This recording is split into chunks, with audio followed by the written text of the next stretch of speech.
লামডিংয়ে bike র্যালির আগুন, vote আসতেই সক্রিয় শিলাদিত্য। শক্তি প্রদর্শন নাকি চাপের রাজনীতি? ভোটের আগে লামডিংয়ে ফের উত্তপ্ত রাজনীতি।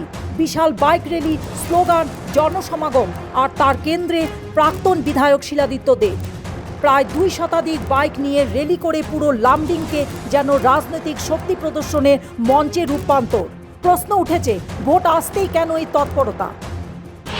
লামডিংয়ে প্রাক্তন বিধায়ক হিসাবে তকমা, শিলাদিত্য দেবকে ঘিরে জল্পনা। নিজে না বললেও শিলাদিত্য দেবের সঙ্গে চলা একাংশের মুখে বারবার শোনা যাচ্ছে লামডিংয়ের প্রাক্তন বিধায়ক। তাহলে কি ভোটের আগে একটি নতুন রাজনৈতিক পরিচয় গড়ে তোলার চেষ্টা, নাকি ইচ্ছাকৃতভাবে ভোটারদের মনে বার্তা দেওয়া? মন্দিরে 10 লক্ষের চেক প্রদান, সমাজসেবার নামে নির্বাচনী নাটক। লামডিংয়ের বন উৎসব প্রাঙ্গণে অবস্থিত রামঠাকুর মন্দিরে সামাজিক প্রেক্ষাগৃহের নির্মাণের জন্য 10 লক্ষ টাকা চেক প্রদান করলেন শিলাদিত্য দেব। ভোটের মুখে হঠাৎ এত বড় অনুদান, রাজনৈতিক মহলে শুরু হয়েছে জোর চর্চা। প্রশ্ন উঠেছে, এটা কি নিছক ভক্তি, নাকি ধর্মের মোড়কে ভোট টানার কৌশল? বিশ্ব হিন্দু পরিষদের অফিস উদ্বোধন, সংগঠন নাকি ভোট ব্যাংক? এখানেই শেষ নয়, জাতীয় সড়কের পাশে বিশ্ব হিন্দু পরিষদের কার্যালয় শুভ উদ্বোধন করলেন তিনি।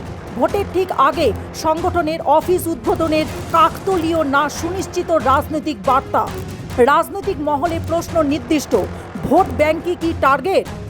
অন্যদিকে রাজনৈতিক পর্যবেক্ষকদের একাংশ বলছে, যদি বাইক র্যালি আর জনসমাগমী রাজনীতিতে টিকিট পাওয়া যেত, তাহলে মানুষের দুঃখে পাশে থাকার প্রয়োজনই পড়তো না। জনসেবার বদলে জনসমাগমী কি এখন রাজনীতির মাপকাঠি? বাইক র্যালি, মন্দিরের চেক, সংগঠনের অফিস, সব মিলিয়ে প্রশ্ন একটাই, এগুলো কি সমাজের জন্য, নাকি ভোটের আগে সাজানো রাজনৈতিক মঞ্চ? লামডিংয়ের শিলাদিত্য দেব এখন এক বড় রাজনৈতিক আলোচনার কেন্দ্রবিন্দু। তার জন্য 10 লাখ টাকা দেওয়া হয়েছিল আসাম ভাষিক সংখ্যালঘু উন্নয়ন বোর্ডের তরফ থেকে, এবং তার উদ্বোধন আজকে হলো। খুব সুন্দরভাবে এখানে নির্মাণের কাজ হয়েছে। আর বিশেষ করে লামডিং শহরের একদম বলা যেতে পারে যে এন্ট্রেন্সের মধ্যেই ওনাদের এই মাটিটা, এবং এখানে ওনাদের অফিস কাম মিটিং হল হিসাবে তারা এটাকে ব্যবহার করতে পারবে। আমসুৰ মানে অল আসাম মুছলিম ষ্টুডেণ্টছ ইউনিয়নৰ জন্ম হৈছে প্ৰতিবাদ কৰিবৰ কাৰণে, কাৰণ তেওঁলোকে বিদেশী মানুহৰ সমৰ্থন কৰে, বাংলাদেশী মুছলমানসকলৰ সমৰ্থন কৰে। সেইকাৰণে তেওঁলোকৰ সংগঠনটোৱে হৈছে বাংলাদেশী মুছলমানসকলক লৈ পেলাই।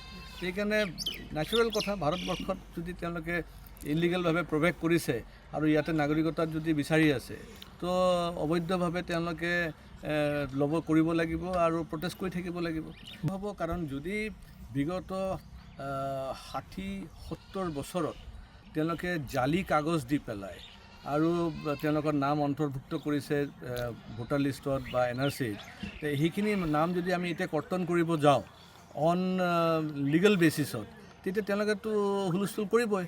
আমি কেনেকৈ পাহৰি যাব পাৰোঁ 2013 চন?